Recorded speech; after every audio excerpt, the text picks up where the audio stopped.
السلام عليكم ورحمة الله وبركاته. الحمد لله نحمده ونستعينه ونستغفره ونؤمن به ونتوكل عليه ونعوذ بالله من شرور أنفسنا ومن سيئات أعمالنا. من يهده الله فلا مضل له ومن يضلله فلا هادي له. ونشهد أن لا إله إلا الله وحده لا شريك له. ونشهد أن سيدنا ونبينا ومولانا محمدا عبده ورسوله صلى الله تعالى عليه وعلى آله وأصحابه وبارك وسلم تسليما كثيرا كثيرا. أما بعد فأعوذ بالله من الشيطان الرجيم. بسم الله الرحمن الرحيم. والفجر وليال عشر.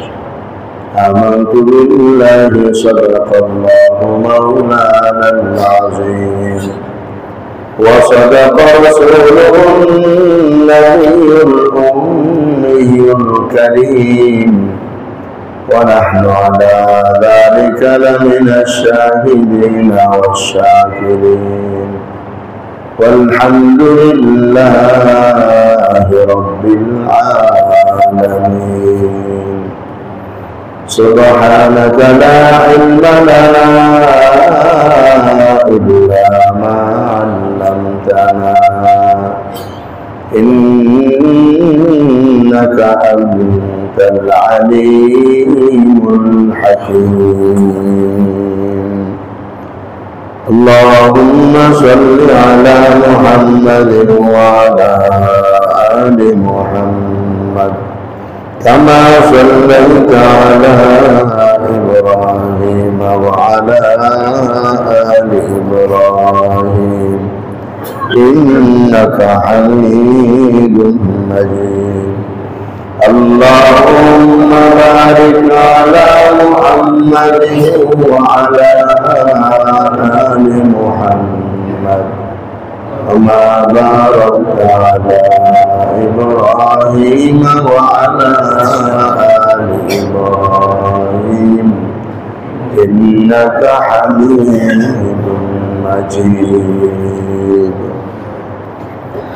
মুহতারাম ইমানি দ্বীনি ভাইরা, আল্লাহ পাকের দরবারে অসংখ্য অগণিত শুকর দিন আমাদেরকে জুমার নামাজ আদায় করার জন্য আল্লাহ পাকের ঘরে আসার বসার তৌফিক দান করেছেন। শুকর আদায় করেন আলহামদুলিল্লাহ। ইমানি দ্বীনি ভাইরা,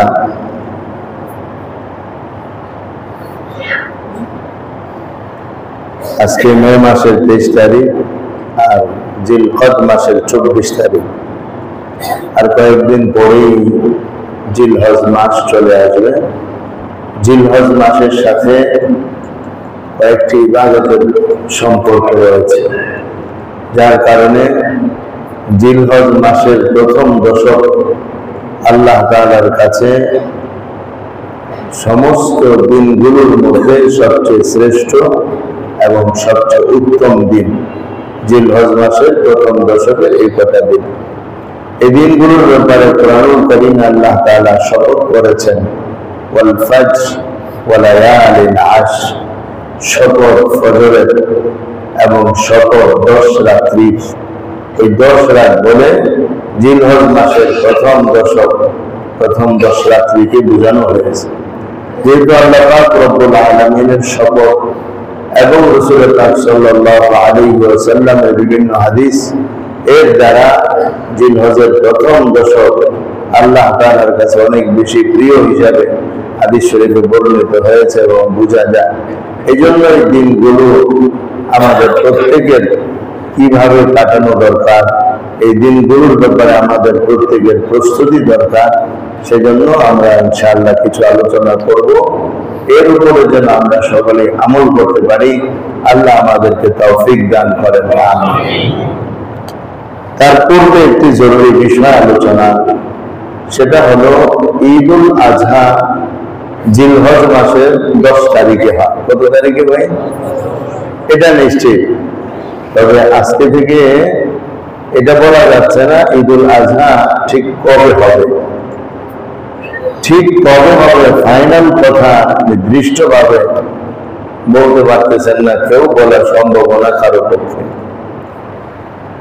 ইতিমধ্যে আমরা 3টা সংবাদ এবং 3 দেশের কিছু আলোচনা আমাদের সামনে এসেছে, যাদের দেশের জ্যোতির্বিজ্ঞানী এবং সৌর বিজ্ঞানীদের বক্তব্য।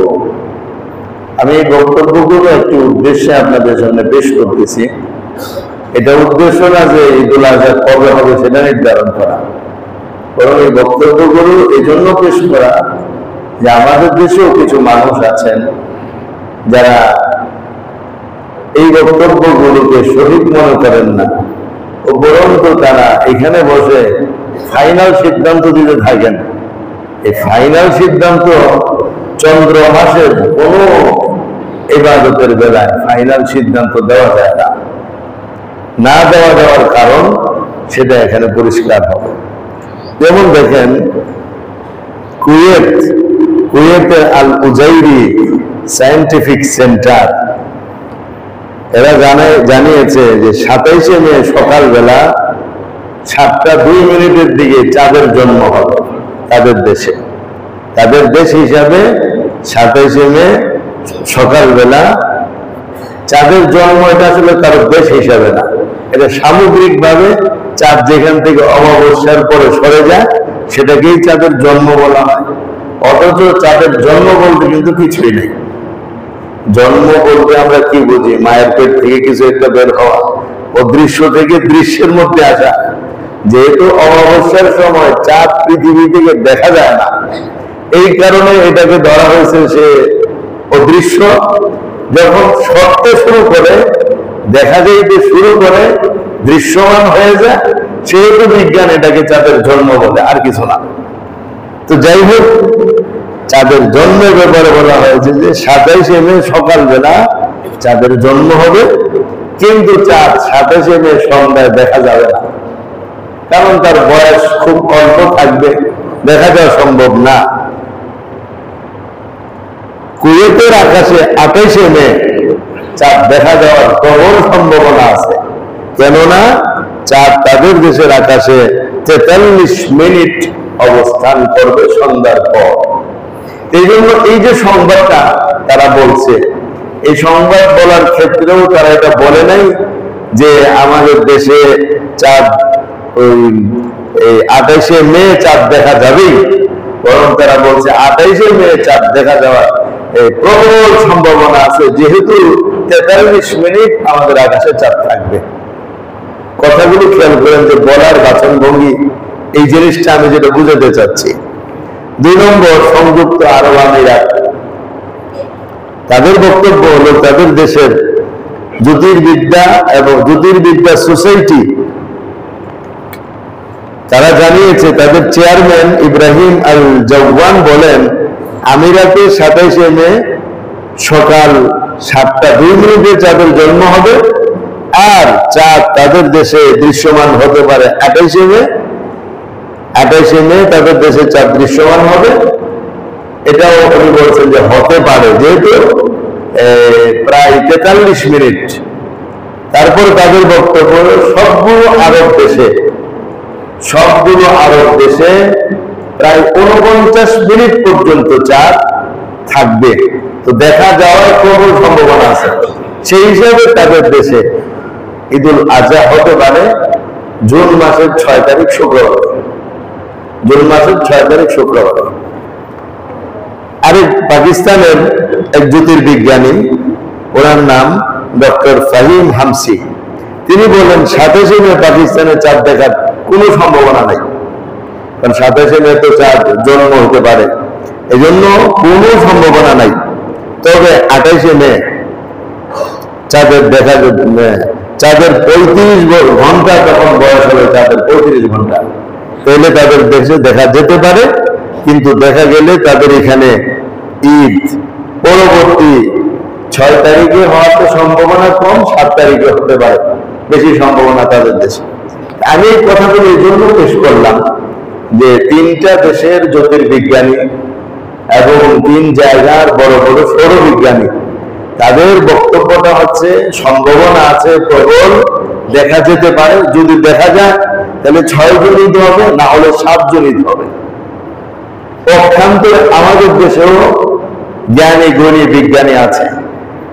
আমাদের দেশে যারা সৌদি আরবের সাথে মিলে রোজা ঈদ করার প্রবক্তা, তাদের পরিষ্কার বক্তব্য হচ্ছে শুক্রবারে ঈদ, অর্থাৎ 6 জুনে ঈদ হবে। এটা তাদের পরিষ্কার বক্তব্য। মিলতেও পারে, অসম্ভব তো কিছু না, কিন্তু যেখানে আন্তর্জাতিক বড় বড় জ্যোতির্বিজ্ঞানের অধিকারী লোকেরা বলতেছে হতে পারে, দেখা যেতে পারে, এর বিপরীতে আমাদের দেশের কিছু, সবাই না, কিছু মানুষ এইভাবে নিশ্চিত দৃঢ়তার কথা বলা, এটা জাগতিক কোনো অসুবিধা না। মূল চাঁদের যে বিষয়টা, রোজা ঈদ পালন নির্ভর করে চাঁদের উপর, এটার সাথে সাংঘর্ষিক। আর ওই সমস্ত জ্যোতির্বিজ্ঞানীদের বক্তব্য এটার সাথে সাংঘর্ষিক না। তারা কিন্তু বলতেছেন দেখা যেতে পারে, এতক্ষণ থাকবে, দেখা যেতে পারে, প্রবল সম্ভাবনা আছে। এর মানে তাদের বক্তব্য এটা বোঝা যায় রোজা ঈদ পালন এটা চাঁদ দেখার উপর নির্ভর করে। আর আমাদের দেশের লোকদের বক্তব্য দ্বারা বোঝা যায় রোজা ঈদ পালনের সাথে চাঁদের কোন সম্পর্কই নেই, লুনার ক্যালেন্ডার বা নির্দিষ্ট যে তারিখ রেখা আছে সেটাই হলো সবচেয়ে বড় গ্রহণযোগ্য। এই যে একটা ব্যবধান, সেটা বোঝানোর জন্য আমি এই তথ্যগুলো আপনাদের সামনে পেশ করলাম। তাদের বক্তব্য দ্বারা ইসলামের মূল স্পিরিট নষ্ট হচ্ছে না, পক্ষান্তরে আমাদের এই সকল ভাইদের বক্তব্যের দ্বারা ইসলামের মূল স্পিরিটটাই নষ্ট হয়ে যাচ্ছে। তারা বলতেছেন এখন আর চর্ম চোখে চাঁদ দেখার কোনো প্রয়োজন নাই, এখন আমরা চাঁদ দেখব জ্ঞানের চোখে। জ্ঞান মানে জ্যোতির্বিদ্যার হিসাব। তাহলে জ্যোতির্বিদ্যার হিসাব কি? কুয়েতের এত বড় জ্যোতির্বিজ্ঞানীরা বুঝে না, পাকিস্তানের জ্যোতির্বিজ্ঞানীরা বুঝে না, আমিরাতের জ্যোতির্বিজ্ঞানীরা বুঝে না। এই সব হিসাব শুধু আমাদের দেশের এই অল্প কয়েকজন লোকে এত বেশি বুঝে যে জ্যোতির্বিদ্যার হিসাবেই রোজাই পালন করতে হবে। অথচ এই হিসাবগুলো তারা পরিষ্কার, তাদের দেশেও জ্যোতির্বিদ্যার হিসাবেই তারা জিলহজের চাঁদের হিসাব করেন নাই, বরং বলতেছেন এত নিয়ে দেখাতে থাকবে, দেখা যাবার প্রবল সম্ভাবনা আছে, দেখা গেলেই 6 জন ঈদ, না হলে 7 জন ঈদ। অথচ আমাদের এখানে 6 জন ঈদ। কিছু মানুষ, সবাই না কিন্তু। এই বিষয়টা আমি কেন বললাম যে আসলে এই যে একটা বলার বাচন ভঙ্গি, এটার দ্বারা সাধারণ মুসলমানদের মনের গতি পরিবর্তন হয়। আমাদের এইভাবেই মানুষদেরকে বলতে হবে যে আসলে রোজা ঈদ আরবি মাস, হিজরি মাসের সম্পর্ক চাঁদের সাথে, আর চাঁদ নির্ভর সকল ইবাদতের সম্পর্ক চাঁদ দেখা যাওয়ার সাথে। এই অবস্থান থেকে অন্য জায়গায় নেওয়ার ক্ষমতা আমাদের নেই। কিন্তু ওই সমস্ত ভাইদের উদ্দেশ্যই হলো ওনারা আমাদেরকে জ্যোতির্বিজ্ঞানের হিসাবের উপর নিয়ে যেতে চান। এটা সম্পূর্ণ ভুল পন্থা। আমি রমজানের সময় আপনাদের বলেছিলাম এই কথা, সারা বিশ্বের মুসলমানদের অবস্থান এটা পরিষ্কার। সবাই চাঁদের উপর হিসাব করে না, চাঁদ দেখার উপরে নির্ভর করে ইসলামী পর্বগুলো আদায় করে। পক্ষান্তরে আমাদের দেশে অল্প কয়েকজন ভাই হিসাবের উপর ইসলামী পর্বগুলোকে পালন করার জন্য বাংলাদেশ থেকেই ফিতনা চালাচ্ছে। বাংলাদেশ হলো ফিতনার মূল জায়গা। এই ক্ষেত্রে আমি যা দেখতেছি, আমি রমজানের সময় প্রচন্ড ভাবে রোজার ঈদ নিয়ে একদম বিস্তারিত ভাবে আমি বিষয়টা পড়াশোনা করছি। প্রত্যেকটা মিডিয়া থেকে বিভিন্ন দেশের যে সংবাদগুলো প্রচার হয়েছে আমি সবগুলো বিষয় শুনছি, লিখছি, এটার উপরে আলোচনা তৈরি করছি। আবার এখনো জিলহজের এই প্রারম্ভে শুরু হচ্ছে, আবার জিনদের চাদরটা মাত্র আরেকটা আসবে যে কোন দেশে কবে। সবগুলো সংবাদ পড়লে এটা পরিষ্কার হয়ে যায় সব দেশ চাঁদের তারিখের, চাঁদ দেখে চাঁদ দেখে চাঁদ দেখে চাঁদ দেখে। আর বাংলাদেশ থেকে আমাদের বলতে চায় চাঁদ দেখার কোন প্রয়োজনীয়তা নাই। কত বড় দুঃসাহসের কথা আপনারা শুনে থাকবেন। বলে আল্লাহর নবীর যুগে চাঁদ দেখার মতো কোন যন্ত্র আবিষ্কার না হওয়া আমরা ছিলাম মাজুর। মাজুর বলা অপারক, কিছু করার নাই। এখন তো আমাদের অত্যাধুনিক যন্ত্রপাতি আবিষ্কার হয়ে গেছে, এখন আমরা মাজুর নাই। আমরা এখন চাঁদ দেখেই ওইভাবে করবো, হিসাবের মাধ্যমে করবো, চাঁদ দেখার দরকার। আল্লাহ আমাদের বিষয়টা বোঝার তৌফিক দান করেন। এই যে একটা সূক্ষ্ম কৌশল আমাদের মুসলমানদেরকে ইসলামের মূল জায়গা থেকে সরায় দেওয়ার চেষ্টা করা হচ্ছে, এ থেকে আমাদের খুবই সতর্ক হওয়ার তৌফিক দান করেন। তো চাঁদ দেখার মাধ্যমে যখন জিলহজ মাস এসে যাবে তখন আমাদের উপর কিছু বিধান প্রয়োগ হবে। কারণ জিলহজের সাথে হজের সম্পর্ক তো যারা হাজী সাহেব চলে গিয়েছেন অথবা যাবেন তাদের সাথে হজের সম্পর্ক। আরাফা, মিনা, মুজদালিফা, জামারাত, কুরবানি, ওইখানে যা আছে ওটা ওদের সাথে সম্পর্ক। আর আমাদের সাথে সম্পর্ক কি? এক নম্বরের সম্পর্ক হলো জিলহজের প্রথম দশক, অনেক সম্মানিত গুরুত্বপূর্ণ একটি সময়। এই সময় দিনের বেলা, এই সময় রাতের বেলা আল্লাহর কাছে প্রিয় এবং সবচেয়ে পছন্দনীয় কাজ হলো এই সময়গুলোতে খুব বেশি ইবাদতে আত্মনিমগ্ন হওয়া, খুব বেশি ইবাদতের মধ্যে লেগে থাকা। 2 নম্বর হলো কুরবানি। জিলহজের 10 তারিখ থেকে কুরবানি করা শুরু, এই কুরবানির বিষয়টা। 3 নম্বর হলো আরাফার দিবসের রোজা। এই সংক্রান্ত কয়েকটি বিষয় আমি আপনাদের সামনে পেশ করছি। আল্লাহ আমাদের বুঝার তৌফিক দান করেন। এই যে কুরবানি, কুরবানির এক লম্বা ইতিহাস। এই কুরবানি সব যুগে সমস্ত ধর্মের মানুষের মধ্যে আছে। আর ইসলামের মধ্যে একদম হযরত আদম আলাইহিস সালাম থেকে নিয়ে অদ্যবধি পর্যন্ত কুরবানির বিধান চলে আসছে। কোন নবী এমন ছিলেন না যার ধর্মে কুরবানি ছিল না। সব নবীর ধর্মে আল্লাহ কুরবানি রেখেছিলেন, তবে কুরবানির পদ্ধতি এবং পন্থা ভিন্ন ছিল। হযরত ইব্রাহিম আলাইহিস সালাম পর্যন্ত কুরবানির পদ্ধতি একরকম ছিল। হযরত ইব্রাহিম আলাইহিস সালাম থেকে আমাদের পর্যন্ত কিয়ামত পর্যন্ত ভিন্ন রকমের কুরবানির পদ্ধতি আল্লাহ পাক চালু করে দিয়েছেন। আর এই কুরবানি অত্যন্ত প্রয়োজনীয় এবং গুরুত্বপূর্ণ জিনিস ছিল আমাদের জন্য। যদি কুরবানির বিধান আল্লাহ আমাদেরকে না দিতেন তাহলে আমরাই ক্ষতিগ্রস্ত হতাম। এই কুরবানির বিধান আল্লাহ আমাদেরকে দিয়ে আমাদের উপরে অনেক বড় কল্যাণ করেছেন, অনেক বড় ফায়দাজনক কাজ আল্লাহ তাআলা আমাদের করে দিয়েছেন। পক্ষান্তরে কিছু মানুষ কুরবানির মর্ম, কুরবানির ফায়দা এবং লাভ না বুঝার কারণে কুরবানি নিয়ে সমালোচনা করে। কি সমালোচনা? একদল মানুষ আছে বলে মুসলমানরা পশু, নিরীহ পশু জবাই করে নিজেদের উৎসব পালন করে, এটা কোনো কথা হলো? আরেক দল বলে এই কথা যে এইভাবে এত নিরীহ পশু কুরবানি করার প্রয়োজন কি? আল্লাহ সন্তুষ্ট যদি উদ্দেশ্যই হয় তাইলে টাকা পয়সা কুরবানির সমপরিমাণ পয়সা দান করে দিলেই তো আল্লাহ খুশি হয়ে যাবে। এই যে কথা, আবার প্রাণী হত্যা করা ঠিক না, বিভিন্ন ধরনের কথা বলে কুরবানির সময় আলোচনা সমালোচনা তৈরি হয়। অথচ কুরবানিতে ইহকালীনও লাভ আছে, পরকালীনও লাভ আছে। পরকালীন লাভ তো আমরা বারবার আলোচনা করি যে কুরবানির রক্তের প্রথম ফোঁটা মাটিতে পড়ার আগেই আল্লাহ তাআলা কুরবানি দেখার সব গুনাহ মাফ করে দিবেন। এই কুরবানির জন্য হাসরের ময়দানে আমার আপনার জন্য হাসরের ময়দানে যাওয়ার জন্য বাহন হিসাবে তৈরি হয়ে যাবে। আবার বোঝা যায় কোন বর্ণনার মাধ্যমে তুলসিরাত পার হওয়ার জন্য বাহন হিসাবে তৈরি হয়ে যাবে। কারণ হাদিস শরীফের মধ্যে আছে ইন্নাহু লা ইয়াতি ইয়াউমাল কিয়ামাতি বিকুরুনিহা ওয়া আশআরিহা ওয়া আসলাফিহা। হাসরের ময়দানে কিয়ামতের দিন সে তার গোশত, রক্ত, মাংস, হাড্ডি, পশম সব কিছু সহকারে উপস্থিত হবে। কোরবানির পরকালীন বহু লাভ আছে, ইহকালীনও অনেক লাভ আছে। আমি কয়েকটা ইহকালীন লাভ আপনাদের সামনে পেশ করছি। এক নম্বরে দেখেন, এই দুনিয়ার মধ্যে মানুষের সবচেয়ে বড় সম্বল হলো টাকা পয়সা। টাকা পয়সার জন্য মানুষ অনেক কষ্ট সাধনা করে। আমাদের গ্রাম বাংলা না, শুধু বিশ্বের সব জায়গাতেই বহু গরিব মানুষ আছেন, তারা কোরবানির পশু লালন পালন করে থাকেন।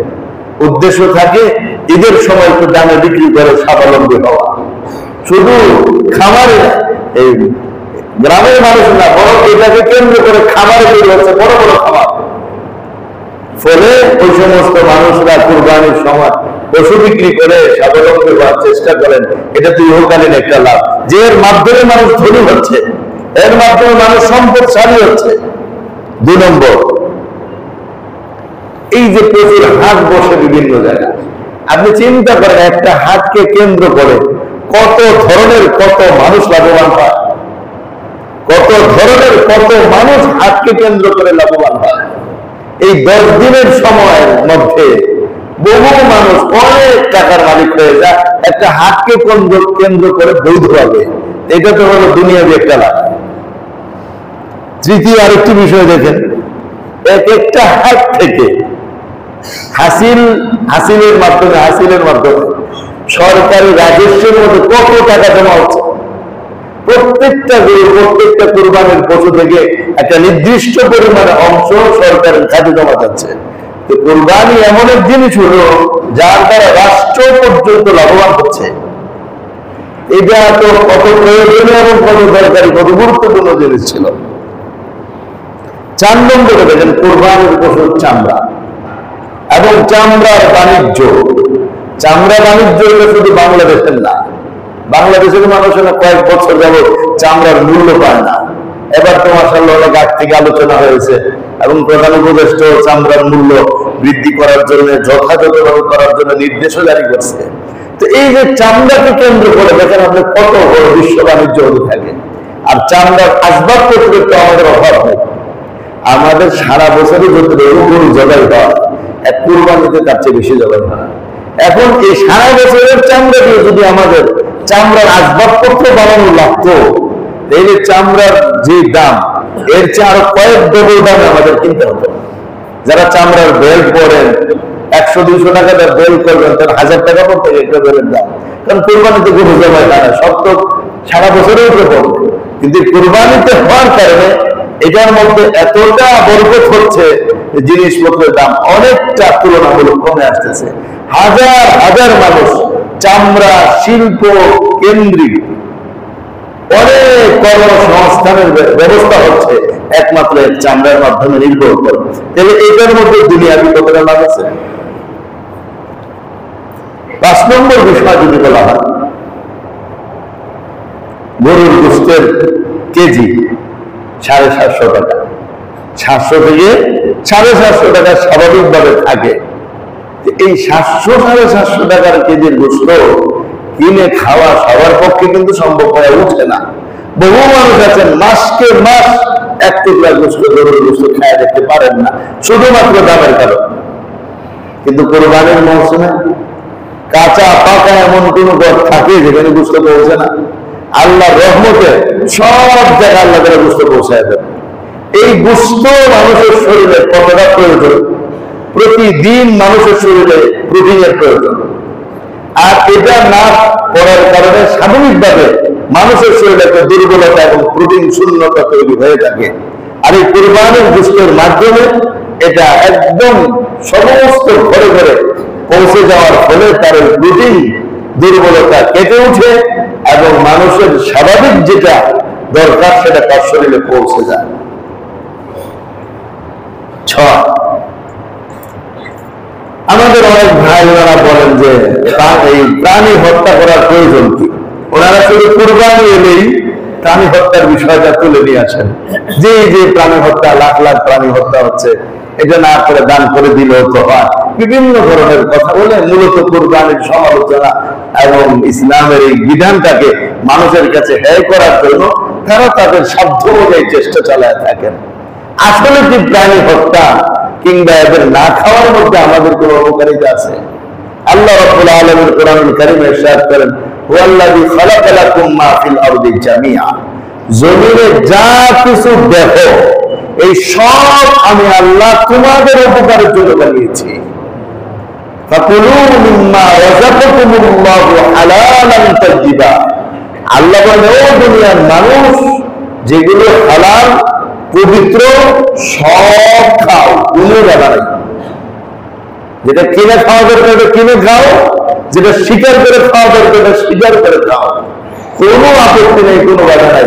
কারণ আল্লাহ হলেন সব কিছুর স্রষ্টা, তিনি এগুলো আমাদের জন্য হালাল করেছেন, তিনি বৈধ করে দিয়েছেন। দুনিয়ার কারোর জন্য কোন হালাল জিনিসকে হারাম বানানোর অবৈধ করার ক্ষমতা কারো নাই, কারো নাই এটা।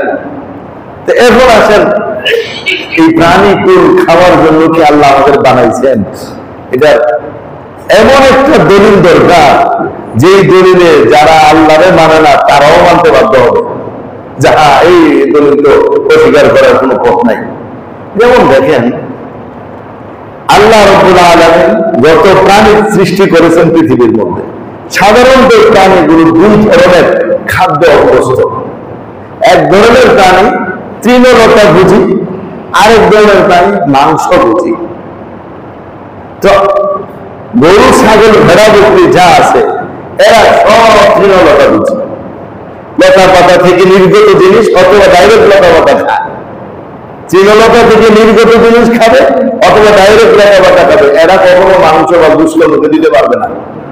এক নম্বর হলো এদের পাকস্থলীর মধ্যে দুষ্ট কিংবা মাংস হজম করার মতো ক্ষমতাই নেই। দুই নম্বরে পাকস্থলীতে পরে দাঁতই আল্লাহ দেন না এদের খাবারের জন্য। দাঁত লাগবে না গোস্ত খাইতে, ও দাঁতই আল্লাহ দেন নাই গরু, ছাগল, ভেড়া, বকরিকে। আর ভাত জানলো হিংস্র প্রাণী যারা আছে ওরা আবার এই তৃণলতা খেতে পারবে না, ওদেরকে আল্লাহ তৃণলতা খাবার দাঁতই দেন নাই। আর দুই নম্বরে পেটের মধ্যে হজম হবে না, হজম শক্তির বাইরে। এবার ওজন যদি অপরের খাবার খায় তাহলে পেটে সমস্যা হবে, পাতলা পায়খানা হবে, আর নাহলে বিপদের কারণ হয়ে তাড়াতাড়ি মৃত্যুর কাছাকাছি চলে যাবে। গরু, ছাগল এরা যদি গোস্ত খায় হজম হবে না, ফলে এদের পেট খারাপ হবে। আর ভাত ডাল ওরা যদি ঘাস খায় তাহলে হজম হবে না, ওদের পেট খারাপ হবে এবং এদের কোনো ক্ষতি হবে। এই যে খাবারের দুইটা আইটেম, এই দুইটা আইটেমের বেলায় যদি আপনি মানুষের দিকে চিন্তা করেন তাহলে আপনি দেখবেন মানুষকে আল্লাহ তাআলা দুটো ধরনের খাবার খাওয়ার যোগ্যতা এবং দুটো ধরনের খাবার হজম করার যোগ্যতা দান করেছেন। এতেই পরিষ্কার হয়ে যায় স্রষ্টাই মানুষকে বানাইছেন উভয় ধরনের খাদ্য খাবার গ্রহণ করার জন্য। এবার দেখেন, যে সমস্ত প্রাণীরা হিংস্র প্রাণী, এদের দাঁত দুই ধরনের হয়। একটা হলো সামনের দাঁত গুলো থাকে এদের সুচালু, চোখা চোখা সুচালু দাঁত বলে, অর্থাৎ ধরলে একদম গোস্ত বিধে আটকে যাবে, কাটাকাটি নেই, ওরা ধরে ছিঁড়ে খাবে, এটাকে বলে সুচালু দাঁত। আর এদিক দিয়ে থাকে চর্মশীল, অর্থাৎ সামনের দাঁত দিয়ে ধরে ছিঁড়ে দুই পাশে দিয়ে চাপায় তারপরে খাবে। আর গরুর দিকে তাকায় দেখেন, ওর সামনের দাঁত হলো সব কুড়ালের মতো, এটাকে বলে কর্তনশীল, ওটাকে কাইটে কেটে তারপর চর্মশীল দাঁত দিয়ে চাপায় চাপায় খাবে। তো যেহেতু হিংস্র প্রাণীর দাঁতগুলো প্রথমেই হলো সুচালু, যে ছিঁড়ে ছিঁড়ে আনবে আর চাপায় চাপায় খাবে, তাহলে ঘাস খাইতে গেলে এখন এই দাঁত দিয়ে যদি সে ঘাস খাওয়ার চেষ্টা করে ঘাস কাটতে পারবে? কাটার যোগ্যতার ভিতরে গেলে যে খাবে কি কিনা। আর গরু, ছাগল এদেরকে আল্লাহ দিয়েছেন কুদারের মতো সামনের দাঁত, এরা যদি গোস্ত খেতে যায় গোস্ত তো কাটবে না, এটা তো হলো ঘাস কাটার যন্ত্র দিয়ে আল্লাহ ওদেরকে বানায় রাখছেন। এবার আমাদের দিকে চিন্তা করে দেখেন তো, আমাদের সামনের দাঁত গুলো হলো কর্তনশীল, দুই সাইডের দাঁত গুলো হলো সুচালু, তারপরে এই পাশের দাঁত গুলো হলো চলনশীল। সুতরাং আমরা যখন কোনো কিছু কাটা দরকার মনে করি সামনের দাঁত দিয়ে চাপাই, আর গোস্ত যখন খুব শক্ত হয়, এই দাঁত দিয়ে কিন্তু টান দিয়ে পড়েছি, ঠিক না? এরপরে ফাইলের দাঁত গুলোকে চাপানো হয়। তাহলে একটা প্রমাণ হয় স্রষ্টা তার সৃষ্টির মধ্যে কে কোন ধরনের খাবার খাবে সেটা পর্যন্ত ভাগ করে না, যোগ্য বানায় দিচ্ছেন। আর মানুষদেরকে কোন খাবার খাবে সেটা শুধু কোরআনে বলে দেওয়ার মাধ্যমে না, বরং সৃষ্টিগত ভাবেই মানুষকে ওই জাতীয় দাঁত দেওয়ার মাধ্যমে বুঝাই দিচ্ছেন, ও মানুষ, তুমি যেমন শাকসবজি কাটার জন্য সামনের দাঁত ব্যবহার করবা, ঠিক তেমনি ভাবে দুষ্ট ছেড়ার জন্য দুই সোজার দাঁতগুলো ব্যবহার করবা। এর দ্বারা বুঝেছে মানুষ যদি শাকসবজি না খায় তো মানুষের স্বাস্থ্যগত ক্ষতি হবে, মানুষ যদি গোস্ত না খায় তাহলে মানুষের স্বাস্থ্যগত ক্ষতি হবে। উভয় খাদ্য মানুষের শরীরের প্রয়োজনের জন্য একান্ত প্রয়োজন। এটা শুধু কোরআনের ব্যাখ্যা না, বরং সৃষ্টিগত প্রতিটা মানুষের অবস্থা। তাইলে এখন যারা বলে প্রাণী হত্যা করে খাওয়া ঠিক না, দান করে দেন আল্লাহ রাস্তায় পয়সা, এটা বুঝা বলেন না? বুঝা কিছুই বুঝে না। দাবিদার করে শিক্ষিত, কাজে কর্মে দেখা যায় আসলে কিছুই বুঝে না। এত গবেষণা, এত বই পুস্তক করে গবেষক হয়েছে মিয়া, তুমি 32টা দাঁত নিয়ে একটু গবেষণা করতে পারবা না? এই দাঁতগুলো কেন সুচারু হইল, আর দাঁতগুলো কেন সমান্তরাল হইল, আবার সামনের দাঁতগুলো কেন কর্তনশীল হইল, কেন আল্লাহ বানাইলেন? আমরা তো একটা অবস্থান বয়ান করছি, এর মধ্যে আল্লাহ তাআলার হাজারো কুদরত নিহিত আছে যেটা হয়তো আমরা জানি না।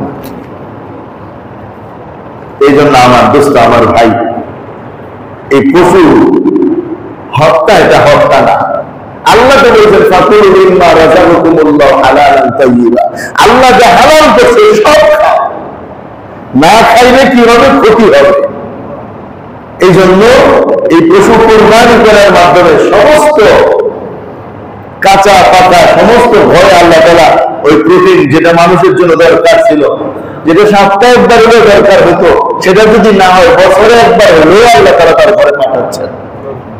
এটা আল্লাহ আজীব কুদরতের মাধ্যমে। তাহলে এবার চিন্তা করি কুরবানি আমাদের ইহকালীন জগতের জন্য কতটুকু প্রয়োজন ছিল। এরপরে আসেন, যদি তাদের কথা ক্ষণিকের জন্য আমরা মেনে নেই যে আসলে এগুলো হত্যা করা, প্রাণী হত্যা করা, তার স্বাধীনতাকে খর্ব করা, তার এই পৃথিবীর জীবনটাকে ধ্বংস করা, এই জন্য তারা শুধু লতা পাতা আর তৃণ লতা খেয়ে বাঁচতে চায়, শাকসবজি খেয়ে বাঁচতে চায়। আচ্ছা, তাহলে প্রশ্ন করেন তো, শাকসবজির ভিতরে কি প্রাণ নাই? লাউ গাছের ভিতরে প্রাণ নাই? পুঁই শাকের ভিতরে প্রাণ নাই? তো এটা তো পুঁই শাক হত্যা হবে, ওটা তো সবজি হত্যা হবে, এটাও তো প্রাণী হত্যা। গরু তো হাম্বা হাম্বা করতে পারে, পুঁই শাকে এতটুকু করতে পারে না, হাম্বা হাম্বাও করতে পারে না, কিন্তু প্রাণের ভিতরে আছে, যার কারণে সে বেয়ে বেয়ে অনেক উপরে চলে যেতেছে। তাহলে এখন যদি আপনি বলেন ওইটাও খাওয়া বন্ধ করে দিতে হবে, তাহলে কি খাবেন? না খাওয়া মরতে হবে।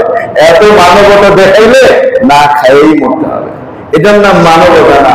পরিষ্কার হলো আল্লাহ তাআলা স্রষ্টা, তিনি যেই জিনিসকে যেই কাজের জন্য সৃষ্টি করেছেন ওই কাজে ব্যবহার করার নামই হলো ইনসাফ, ওই কাজে ব্যবহার করার নামই হলো যথাযথ জিনিস। আর ওইটাকে ওই কাজে ব্যবহার না করা, অন্য কাজে ব্যবহার করার নাম জুলুম, এটা বেইনসাফি। এই গরু, ছাগল, ভেড়া, বকরি, উট, মহিষ, এই জাতীয় পশুগুলোকে আল্লাহ আমাদের খাবারের জন্য বানাইছেন। এগুলো যদি আমরা খাই তাহলে হবে ইনসাফ, আর যদি না খায় পূজা করি তাহলে এটা হবে জুলুম, যেন এটা খাওয়া যাবে না। আল্লাহ বলছেন খাও, আমরা বলছেন খাওয়া যাবে, তাহলে এটা জুলুম হয়ে যাবে। এবার এই দৃষ্টিকোণ থেকে চিন্তা করে দেখেন, যেগুলো হালাল সেগুলো আমাদের জন্য খাবারের জন্য আল্লাহ বানাইছেন।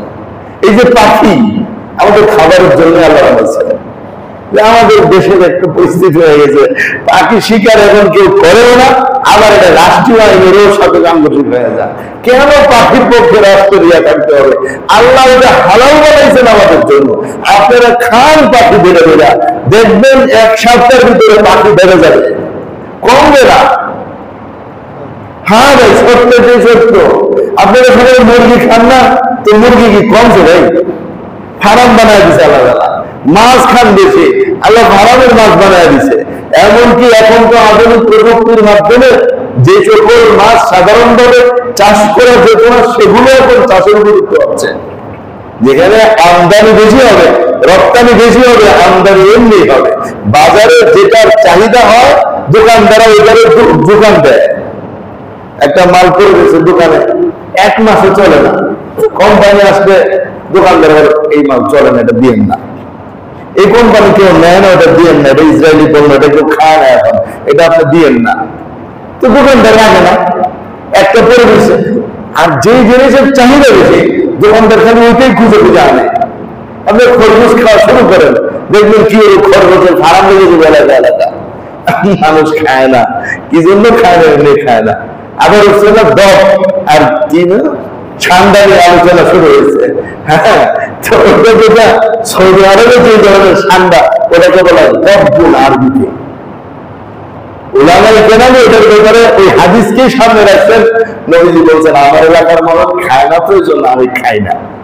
সাহাবীরা নবীজির সামনেই চাবায় চাবায় খায় ফেলছে। এই কারণে হানাফি মাযহাবের মধ্যে ওটা না খাওয়ার পক্ষে ফতোয়া আছে, অন্য মাযহাবের মধ্যে এটা খাওয়ার পক্ষে ফতোয়া আছে। এতে কোনো অসুবিধা নাই। এখন এই যে হালাল জিনিস খাচ্ছেন না, তাতেও কোনো অসুবিধা নেই। এলাকার মানুষ কেউ খায় না, কিভাবে খাই? এখন কারো সামনে খরগোশ এনে দিলে জীবনও খাই না, এটা কিভাবে খাবো, কেমন এটা লাগবে, এতে কোনো দোষের কিছু না। হালালটাকে হালাল জেনে জীবন যাপন করাই যথেষ্ট। আমি আপনি না খাইলে কোনো অসুবিধা নাই। আল্লাহ আমাদের বুঝার তৌফিক দান করেন। সর্বশেষ কথা হলো, কুরবানিকে কেন্দ্র করে আমরা পশু কুরবানি করি, কিন্তু সারা দুনিয়ার মানুষ কিন্তু পশু জবাই করাকে বাদ দেয় নাই। প্রত্যেক অনুষ্ঠানে অসংখ্য পশু জবাই হয়। বিভিন্ন ধর্মে বিভিন্ন পশু জবাই হয়। যেমন হিন্দুদের পাঠাবলিতে কম বলি দেয় না, পাঠায় এক কূপে তারা পাঠা কেটে বেড়ায়। আর শান্তির দেশ জাপান, ঠিক না, ডলফিন হত্যায় শীর্ষ তারা। সাগরের ডলফিন গুলোকে কৌশলে নিয়ে আসা তারা এগুলোকে হত্যা করে সব। তারাও ডলফিন খায় এবং ডলফিন থেকে বিভিন্ন জিনিস তৈরি করে। আল্লাহ তো এগুলো বানাইছেন আমাদের উপকারের জন্য। আমরা তো তাদের এই সমস্ত কাজে বাধা দেন না যে আপনারা ডলফিন হত্যা করবেন না। সাগরের স্থলে যা আছে সব আল্লাহ আমাদের উপকারের জন্য বানাইছেন। সুতরাং বৈধভাবে হালাল জিনিস থেকে আমরা যে কোনো ভাবে ফায়দা নিতে পারি, আল্লাহর বিধানে তা বৈধ। কিন্তু কথা হলো, আমরা কুরবানি করতে গেলে পশুর প্রতি এত মায়া লাগে, পশুর প্রতি এত দয়া লাগে, আর মানুষরা যখন করে তখন তো কই দয়া মায়া থাকে না। এই বিষয়টা আসলে পশুর প্রতি দয়া না, এর দ্বারা দুইটা ক্ষতি হচ্ছে। 1 নম্বর, পশুর প্রভুর সাথে সম্পর্ক বিচ্ছিন্ন হয়ে যাচ্ছে। যারাই পশুর প্রতি দয়া দেখাতে গিয়ে বিভিন্ন কথা বলে, তারা মূলত পশুর প্রভুর সাথে, নিজের মালিকের সাথে সম্পর্ককে বিচ্ছিন্ন করে দিচ্ছে। 2 নম্বর, এটা পশুর প্রতি দয়া না, ইসলামের মহান এক বিধান। আল্লাহর জন্য কুরবানির সমালোচনার মাধ্যমে তারা নিজেরা নিজেদের ঈমানকে ধ্বংস করছে, নিজেরা নিজেদের ঈমানকে ধ্বংস করছে। আল্লাহ আমাদের বুঝার তৌফিক দান করেন। তৃতীয় যে বিষয়টা, কুরবানি কার উপর ওয়াজিব? রাসূলুল্লাহ সাল্লাল্লাহু আলাইহি ওয়াসাল্লাম ইরশাদ করেন, মান ওয়াজাদা সাআতান ফালাম ইউযাহি ফালা ইয়াকুরান্না মুসাল্লানা। যার কুরবানি করার সামর্থ্য আছে, সে যদি কুরবানি না করে, তাইলে সে যেন ঈদের নামাজ পড়তে ঈদগাহে না আসে। এই যে একটা সতর্কবাণী আল্লাহ নবীর পক্ষ থেকে সবাইকে দেওয়া হলো, এর দ্বারা এখানে সতর্কবাণী কার উপর প্রযোজ্য? যিনি সামর্থ্য থাকা সত্ত্বেও কুরবানি দিলেন না, তার উপর প্রযোজ্য। সামর্থ্যবান কাকে বলে? এই হাদিস মুসনাদে আহমদের 8273 নম্বরে বর্ণিত হয়েছে। সামর্থ্যবান ওই ব্যক্তিকে বলা হয় যার কাছে প্রয়োজনের অতিরিক্ত, মৌলিক প্রয়োজনের অতিরিক্ত ঋণ বাদ দিয়ে 7.5 ভরি স্বর্ণ কিংবা 52 তোলা রূপা অথবা তার সমপরিমাণ অর্থ পয়সা তার কাছে আছে, তিনি সামর্থ্যবান।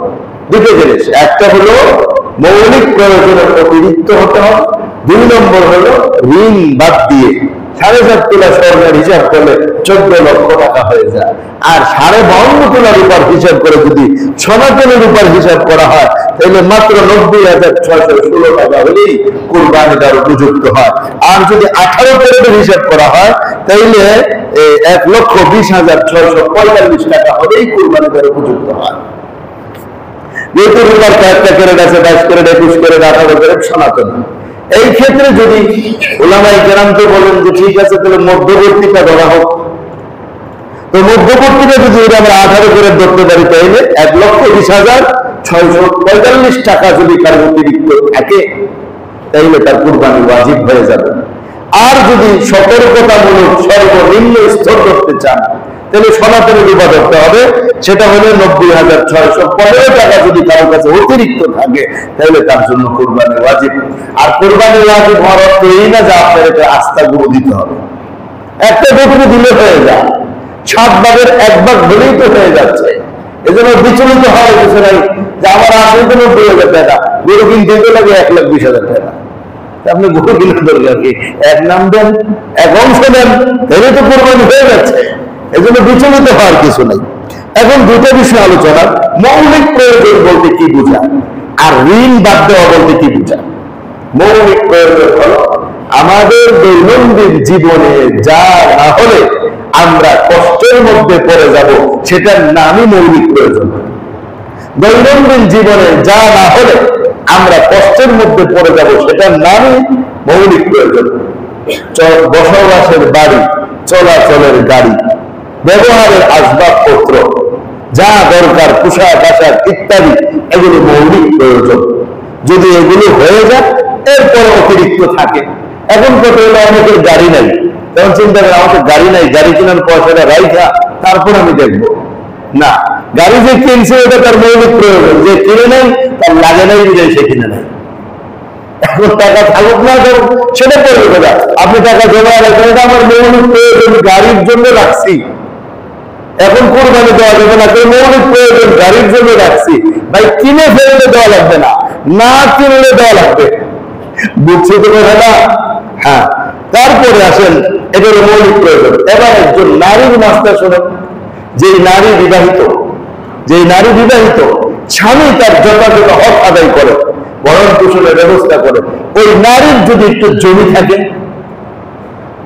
যে জমির মূল্য 90,000 টাকার বেশি হয়ে যায়, তাহলে এটাও তার অতিরিক্ত সম্পদ হিসাবে গণ্য। কারণ তার স্বামী তো তার বসবাসের জায়গা দিচ্ছে, তার স্বামী তার সমস্ত ভরণ পোষণ দিচ্ছে, সুতরাং এই অতিরিক্ত জিনিসটা তার অতিরিক্তই, তাকে এটার কারণে কোরবানি দিতে হবে।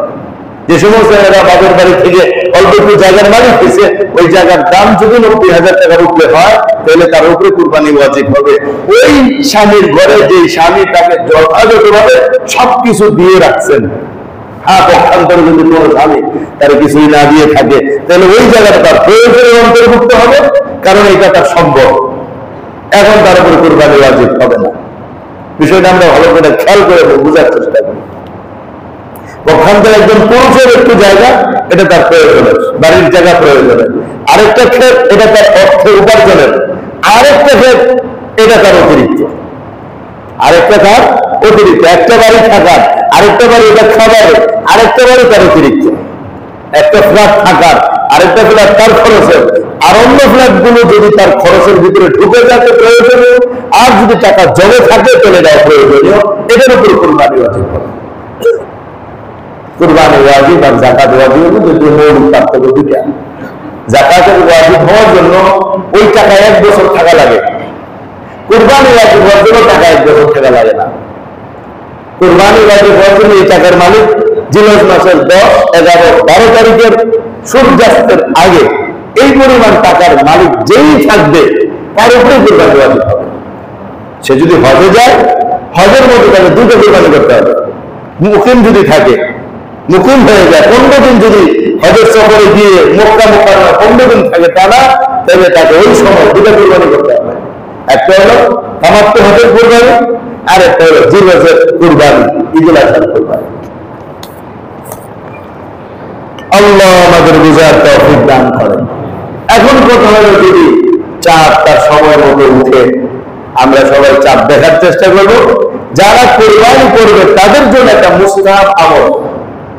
আল্লাহ নবী সাল্লাল্লাহু আলাইহি ওয়াসাল্লাম ইরশাদ করেন, মান রাআ হিলাল যিল হিজ্জা ওয়া আরাদা আন ইউযাহিয়া ফালা ইয়াখুয মিন শা'রিহি ওয়ালা মিন আযফারিহি। যারা কুরবানি করার ইচ্ছা রাখে, জিল হজের চাঁদ উঠলে তারা যেন আর নখ, পশম ইত্যাদি না কাটে। এগুলো জিল হজের চাঁদ ওঠার আগেই কেটে পরিষ্কার হয়ে যাওয়া, পরবর্তী কর্তন হবে ঈদের পশু কুরবানি করার পর, তখন তারা এগুলো কাটবে। এতে হাজিদের সাথে তাদের একটা সাদৃশ্য হবে এবং আল্লাহ তারা এর বিনিময়ে অনেক অনেক সওয়াব দান করবেন। কোন কোন উলামায়ে কেরাম বলেন এই কথা, যারা কুরবানি করবে না তারাও যদি এই কাজটা করে, আশা করা যায় আল্লাহ তাদেরকেও সওয়াব দান করবেন। আর যেহেতু জিলহজ মাস আমাদের আগামী শুক্রবারের আগেই ঢুকে যেতে পারে, এই জন্য আমরা এই কাজটা করে নেব। এই নখ এবং পশমের ব্যাপারে এগুলো ফিকির রাখবো।